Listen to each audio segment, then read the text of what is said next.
السلام عليكم ورحمة الله وبركاته. ازيكم حبايبي، عاملين ايه؟ النهارده هنقضينا اليوم على البحر.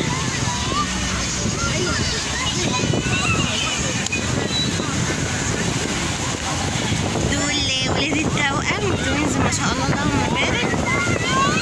البحر والعوامات، جبنا لهم برضه عوامات.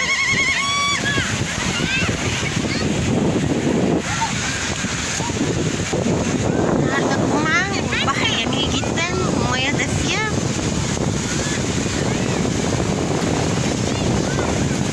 بحر بورسعيد كمان في بيتش بتوفر ألعاب مائية جميلة قوي عند نادي الصيد.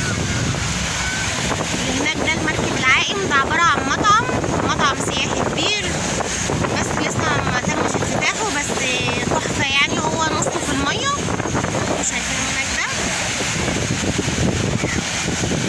ده شط بورسعيد بقى بتاعنا.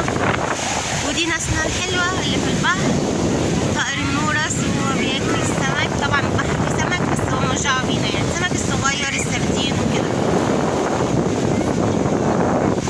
البحر زحمة جدا. ده شاطئ كازابلانكا، شاطئ حلو قوي، بيبقى عنده كنب وكراسي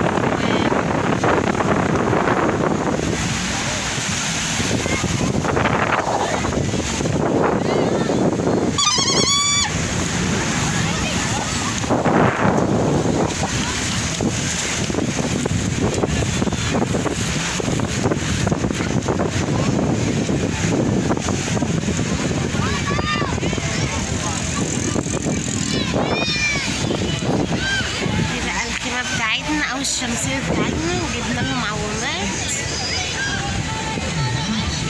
قضينا اليوم على البحر.